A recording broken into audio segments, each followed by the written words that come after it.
Vamos a abrir nuestras Biblias en el libro de Lucas. Estamos viendo el tema el mejor regalo. Y dentro de los temas del mejor regalo, hoy vamos a ver el gozo de la Navidad. Hay muchas personas que conocen la historia del niño que nació en el pesebre de Belén. Y de hecho hay una de las tradiciones que es en muchos de nuestros países es representar el hecho del nacimiento del niño Jesús en estos adornos que conocemos como, o en estas decoraciones más bien que conocemos como los nacimientos. Ahora, lo que mucha gente no conoce es la historia detrás de esta historia. Nosotros vemos al niño Jesús, vemos el pesebre, generalmente se pone ahí los pastores y los animalitos y se pone un río. La gente tiene imaginación para poner sus nacimientos. Pero lo que mucha gente ignora es lo que hay detrás del nacimiento de Jesús. ¿Por qué el Señor Jesús tuvo que nacer? Y bueno, tenemos que remontarnos a este libro de Génesis, donde Dios dice que Dios creó al hombre a su imagen y semejanza. Dios tenía una intención de crear al hombre y tener una relación con el hombre, y Dios puso al hombre en un lugar que se llama el huerto del Edén, en el ambiente perfecto, y sin embargo el hombre decidió desobedecer a Dios. Y lo triste de esa desobediencia del hombre hacia Dios fue que el hombre cayó en pecado. Y el pecado, dice la Biblia, entró en el mundo, y por el pecado, ¿qué pasó? La muerte. Así la muerte pasó a todos los hombres por cuanto todos pecaron. La Biblia es bien clara cuando nos dice que la paga del pecado es muerte. Cuando la Biblia nos dice que por cuanto todos pecaron están destituidos de la gloria de Dios. Y estas son malas noticias para todos nosotros. Y esta es la triste realidad de la condición del ser humano. Todos nosotros somos pecadores y por lo tanto estamos alejados de la gloria de Dios. Y el pecado se manifiesta de diferentes maneras. Todos nosotros sabemos que el pecado se ha manifestado en nuestra vida de diferentes maneras. Rebelión, ira, rencor, odio, sospecha, celos, mentira, engaño, envidia. Algunas veces ese sentimiento o esos sentimientos llegan a ser llegan a tal grado que la gente comete hechos increíbles. Lo que hemos visto esta semana es algo insólito. El lunes creo que fue un hombre entra a un centro comercial donde la gente está de compras. Y de pronto se pone a dispararle a la gente. Gracias a Dios, dice, es increíble que solamente haya matado a 2 personas. Qué increíble. ¿Cómo es que podemos decir eso, verdad? Increíble que solamente mató a 2.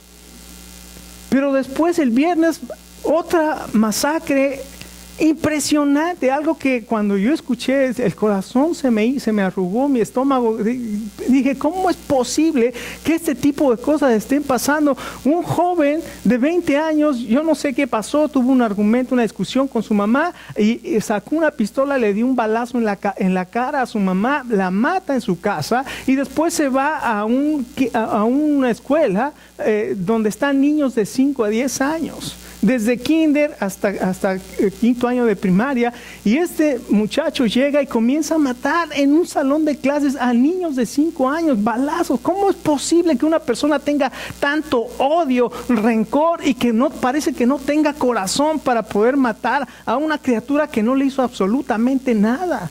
Es increíble, pero esa es la maldad del pecado en el corazón del hombre. Es la evidencia de que el hombre está lejos de Dios. Nosotros queremos, y la gente iba a las iglesias, se dio cuenta cómo estaba la gente en el pueblo de Newtown, yendo a las iglesias, buscando una respuesta, algo que traiga paz a su corazón. La gente necesita paz, necesita explicaciones, y el problema es que nosotros no podemos dar explicaciones a algo que simplemente no entendemos. En medio de la tragedia hay muchas cosas que nosotros no entendemos, y querer dar una explicación de lo que no entendemos es algo que es inadecuado. Sin embargo, Dios conoce nuestro dolor. Dios conoce nuestra aflicción, Dios conoce nuestras dudas, y su palabra dice que Él es el Dios de misericordia y que Él es el Padre de toda consolación, el cual nos consuela en nuestros tiempos de angustias. Hoy es el tiempo que necesitamos, ese consuelo del Señor, que nos ayude a no entender, porque tal vez no vamos a entender, pero que nos consuele en nuestro dolor mientras vemos gente dolida por un hecho inaudito. Vamos a orar por la gente en Newtown, Connecticut, y sobre todo por los papás. Yo no me imagino, no me puedo imaginar el dolor de un papá cuando llega a la escuela por su hijo y le dijeron, lo sentimos mucho, pero su hijo fue uno de los 20 que... No me puedo imaginar. Vamos a orar. Padre, en este momento venimos a ti, Señor, porque tú eres el Padre de misericordias y el Dios de toda consolación. Y tu palabra dice que tú nos consuelas en todas nuestras tribulaciones, para que también podamos nosotros consolar a los que son atribulados. Señor, no entendemos por qué las cosas suceden y por qué, Señor, querer dar una explicación a algo que no entendemos, Señor, simplemente no tiene lógica. Pero Padre, queremos seguir confiando en ti, Señor. No entendemos, pero queremos seguir confiando en ti. Señor, lo único que tú nos dices claramente es que el hombre está separado de ti. Y el libro de Génesis nos dice en el capítulo 6 que el pensamiento del hombre es de continuo solamente el mal. Y Señor, separados de ti, nuestro mundo va a seguir yendo de mal en peor.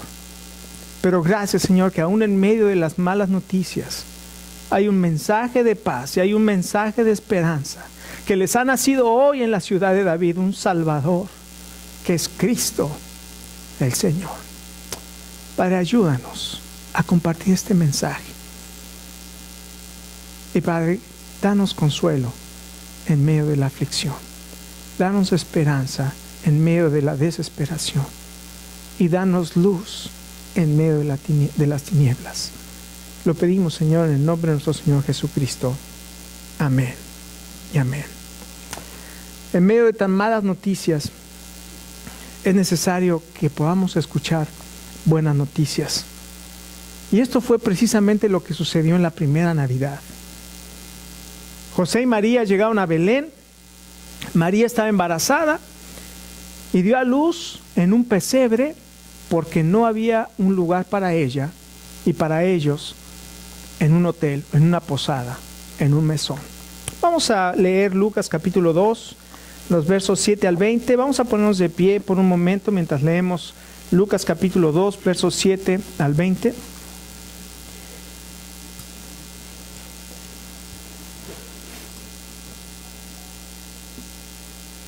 Dice el verso 7, así que dio a luz a su hijo primogénito, lo envolvió en pañales y lo acostó en un pesebre porque no había lugar para ellos en la posada. En esa misma región había unos pastores que pasaban la noche en el campo, turnándose para cuidar sus rebaños.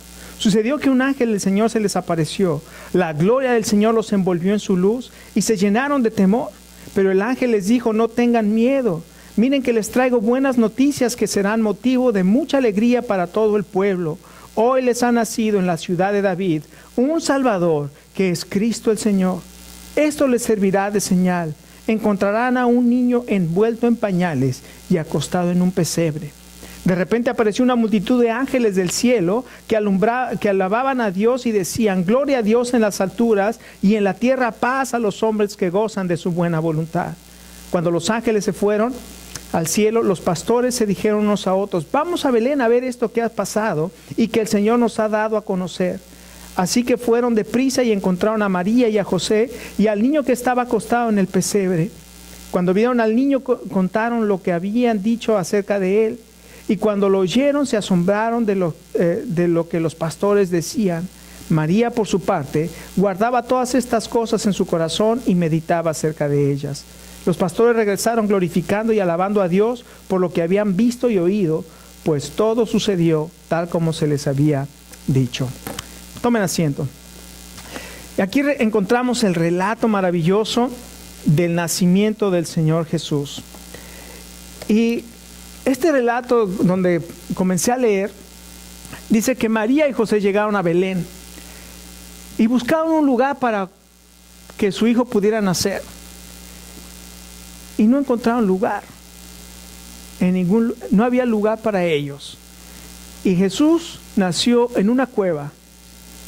Ese era el pesebre, no era una casita, era una cueva ahí pegada al mesón, una cueva, y ahí nació el Señor Jesús en ese lugar que llamaban ese pesebre.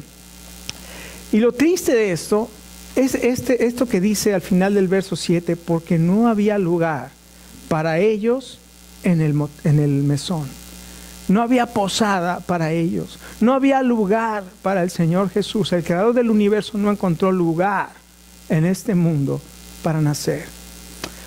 Dicen que en una historia típica de la Navidad, una mujer estaba haciendo sus últimas compras en medio de las carreras y el estrés, y deseaba terminar a tiempo, y de pronto se percató que su hijo de 3 años no estaba con ella. En pánico comenzó a correr por todas partes donde había estado buscando a su hijo, y de pronto lo encuentra pegado en un aparador, viendo a través del cristal un nacimiento. La mujer llegó, lo tomó del brazo, le dio un buen tirón, y antes de que le dijera algo, el niño le dijo: mira, mamá, ahí está el niño Jesús en el pesebre. Con toda indiferencia, ante la alegría del niño y el asombro del niño de ver al niño Jesús en el pesebre, la mamá le dijo: no tenemos tiempo para eso.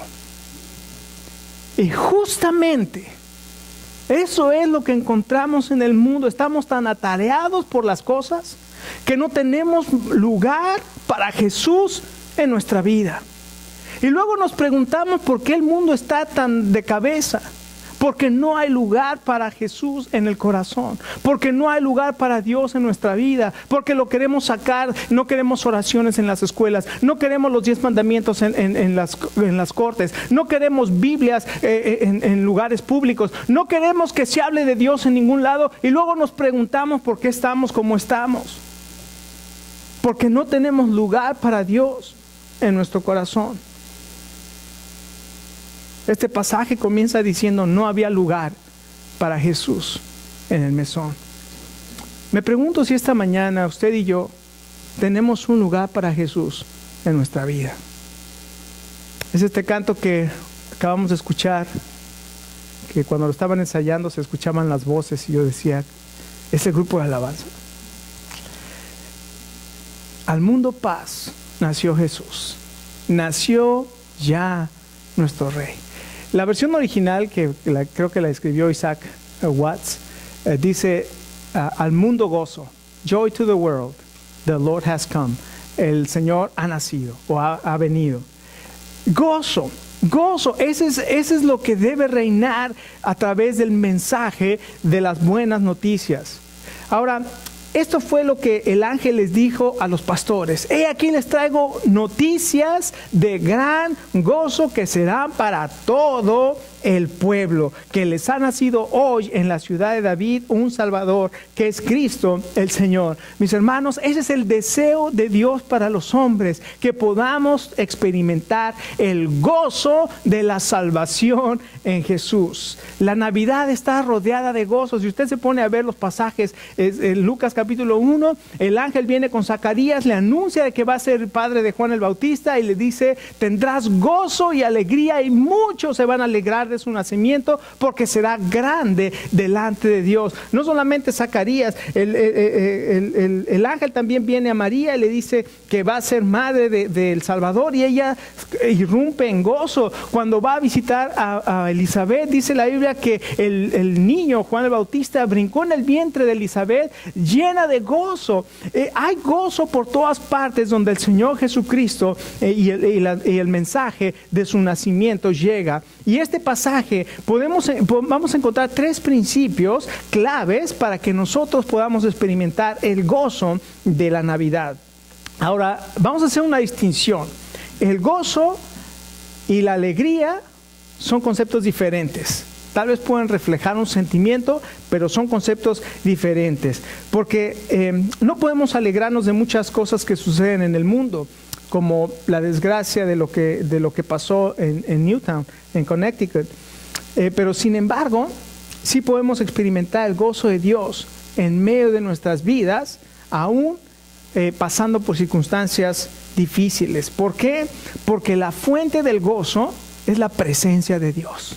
La fuente del gozo es la presencia de Dios. La fuente de la alegría son las circunstancias. Y a veces las circunstancias son buenas y a veces las circunstancias son malas. Cuando las circunstancias son buenas, entonces estamos alegres. Pero cuando las circunstancias son malas, entonces estamos tristes. En el Señor podemos estar gozosos por su presencia, aunque estemos tristes por las circunstancias. El amor de Dios y su misericordia es por siempre y para siempre. Las circunstancias cambian, pero el Señor nunca cambia. Él es el mismo ayer, hoy y por los siglos. Y el ángel vino y les dijo a los pastores: les traigo buenas noticias que serán de gran gozo para todo el pueblo.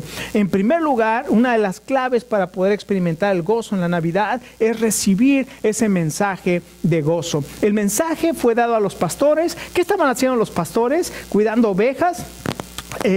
Tal vez los que menos esperaban recibir un mensaje de esta magnitud eran los pastores. Imagínense.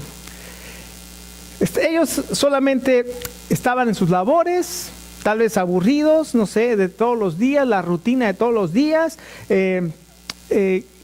Yo no sé, pero imagínense, los pastores, era lo que hacían todas las noches, vigilar a las ovejas. Y en medio de su rutina de todos los días, de pronto ven una luz maravillosa y dice la Biblia que la gloria de Dios, ese Shekinah de Dios, esa gloria de Dios que en el Antiguo Testamento se manifestaba con una nube y con la luz ahí en el tabernáculo posándose, que la gloria de Dios estaba ahí. Esa luz de pronto los rodeó y dice la Biblia que la luz de Dios rodeó a estos pastores. Y de pronto escuchan un mensaje que les dice: les traigo buenas noticias de gran gozo que será para todo el pueblo. A muchos de nosotros se nos ha anunciado este mensaje. Tal vez no se nos ha anunciado con un ángel como a los pastores, pero de alguna manera, cada uno de los que hemos creído en Jesucristo, la luz del Evangelio ha resplandecido sobre nosotros. Amén. Muchos de nosotros, de alguna manera, cuando escuchamos el mensaje del Evangelio, la Biblia dice que si nuestro Evangelio está escondido, entre los que se pierden está escondido. ¿Por qué? Porque el Dios de este siglo les ha velado los ojos de su entendimiento para que no les resplandezca la luz del Evangelio. Eso es lo que dice la palabra de Dios. Pero para los que hemos creído, quiere decir que se nos ha caído el velo y que hemos visto la luz del Evangelio. Cada uno de los que hemos creído en Jesucristo como nuestro Salvador, se nos ha caído el velo y hemos visto esa luz de la gloria de Dios para poder creer. El apóstol Pablo, vio esa luz en el camino al Damasco. Iba persiguiendo a los cristianos cuando de pronto vio una luz maravillosa que se cae al piso y él solamente pregunta: ¿quién eres, Señor? Y la voz le dice: yo soy Jesús a quien tú persigues. Cada uno de nosotros hemos experimentado esa luz. Para mí fue un mensaje como este, donde pude comprender el amor de Dios por mí, aunque yo estaba en rebelión contra Dios.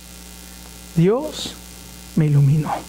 Entendí que Jesús había venido a nacer y a morir por mis pecados, y en ese momento, con todo mi orgullo y con toda mi rebeldía y con todo lo malo y bad que yo era, ¿verdad? Como dicen aquí, I was very bad.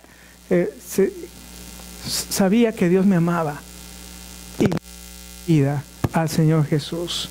Es un mensaje de luz, pero no solamente es un mensaje de luz, sino que también es un mensaje de salvación, porque el ángel le dijo a los pastores: no teman, les traigo noticias de gran gozo que se da para todo el pueblo, que les ha nacido hoy en la ciudad de David un Salvador, que es Cristo el Señor. Y mis hermanos, esto es lo que celebramos en Navidad. El nacimiento de un niño en el pesebre de Belén, que la Biblia dice que es nuestro Salvador. Ahora, ¿de qué nos salva? Si es nuestro Salvador, ¿de qué nos salva?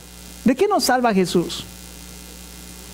De nuestros pecados y del castigo que merecemos por nuestros pecados. El ángel que habló con José le dijo: le vas a poner por nombre Jesús, porque Él salvará a su pueblo de sus pecados. ¿Sabe cuál es nuestra principal necesidad que tenemos nosotros? Digo, tenemos muchas necesidades, pero ¿cuál es la necesidad principal que tenemos? Mire, por ejemplo, tenemos una necesidad muy grande, que es la educación. Pero Dios, si la necesidad principal que tuviéramos fuera educación, Dios nos hubiera mandado un educador. Ahora, si la necesidad más grande que tuviéramos es la tecnología, porque para poder desarrollar medicina contra el cáncer y contra el Parkinson, y contra el Alzheimer y contra tantas enfermedades que nos aquejan, Dios nos hubiera mandado un científico. Si nuestro problema y nuestra necesidad más grande fuera el dinero, entonces Dios nos hubiera mandado un economista, ¿no creen?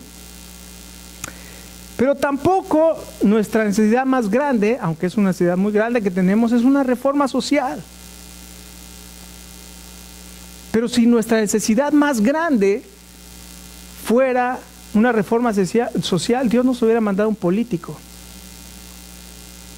Si nuestra necesidad más grande fuera el placer, Dios nos hubiera mandado un comediante. Pero nuestro problema principal y nuestra necesidad principal, nuestro problema principal es el pecado. Y para nuestra necesidad del pecado, Dios mandó a un Salvador, que es Cristo el Señor. La pregunta esta mañana es: ¿qué vas a hacer con este mensaje de salvación? Los pastores lo escucharon y se les dijo lo que tenían que hacer.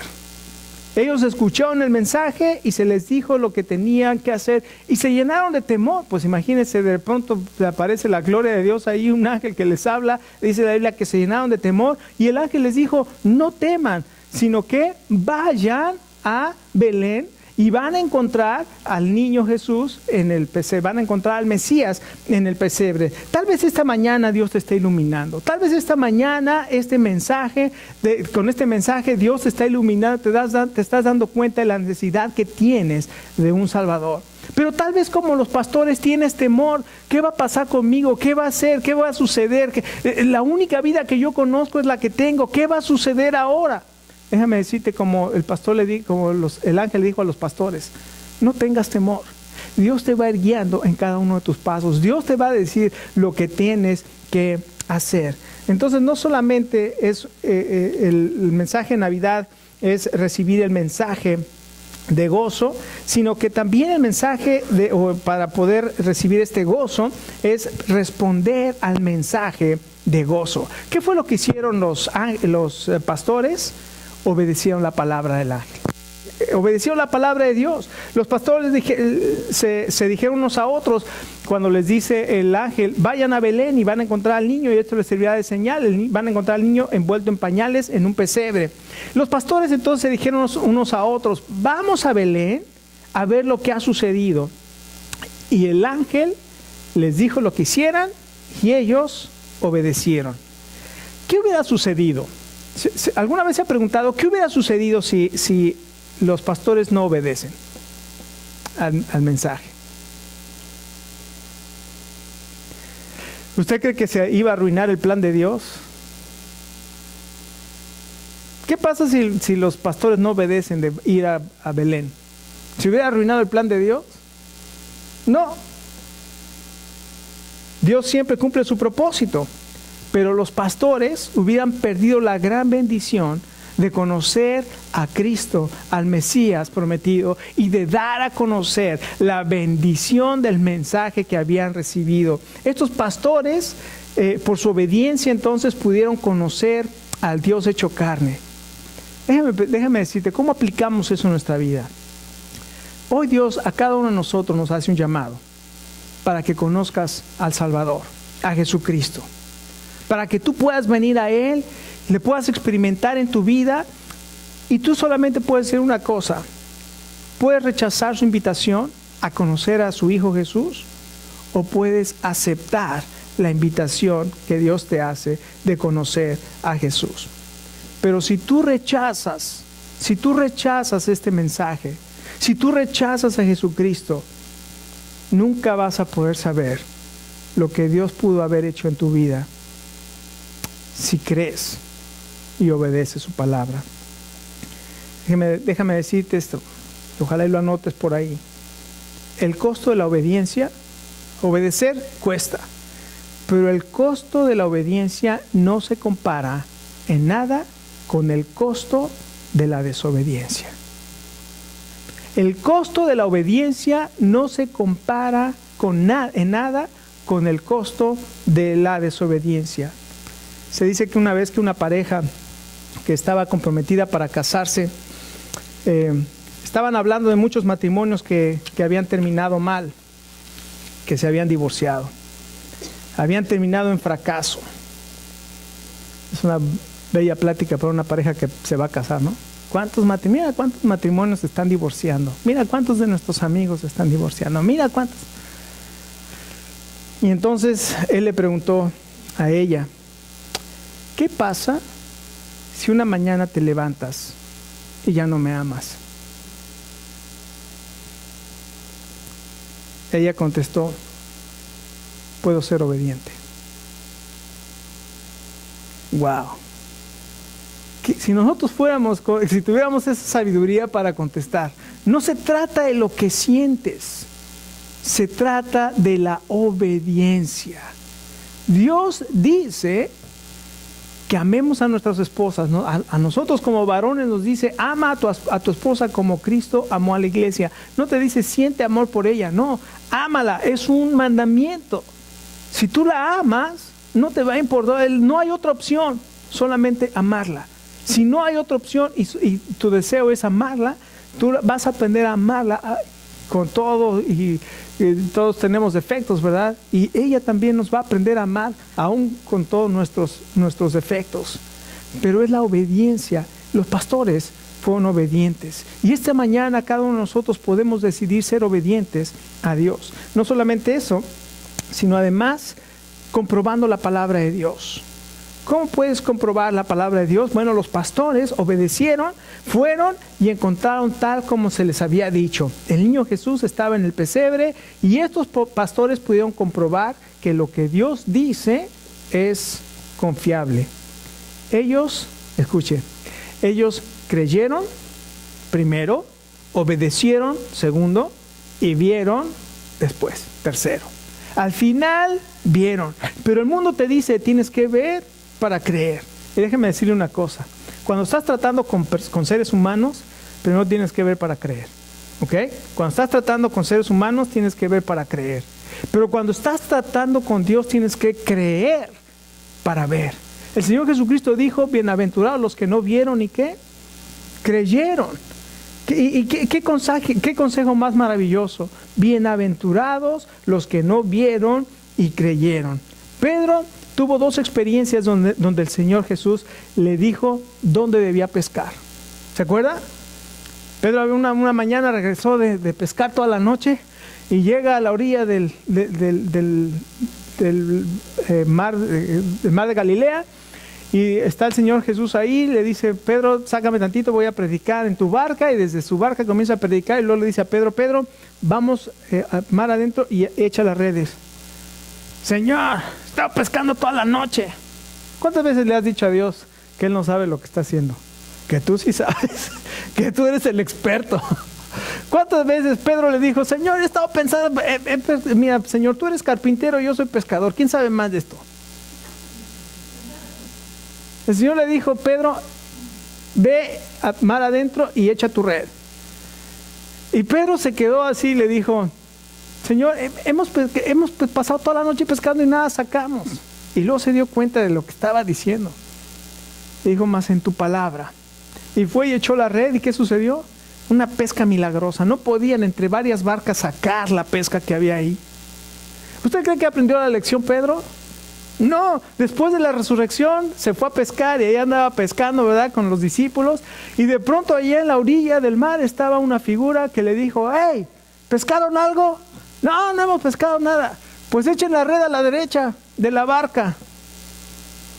Se quedaron viendo, ¿what? ¿Cómo que echen la red a la derecha de la barca? Él ni es pescador, que venga acá, digo, de allá los toros se ven bien desde afuera de la barrera, ¿no? Pero de pronto se le ocurrió que a lo mejor si echaban la red a la derecha, y cuando echen la red todo aquello se llenó de peces milagrosamente, y en ese momento Pedro dijo: es el Señor, y se aventó al agua porque quería estar con el Señor. Mis amados hermanos, cuando nosotros obedecemos, comprobamos la palabra de Dios. Pero tienes que obedecer, tienes que creer y tienes que obedecer. Y después de que obedeces vas a comprobar la palabra de Dios. No confíes en el medio del mundo que te dice primero ve y luego cree.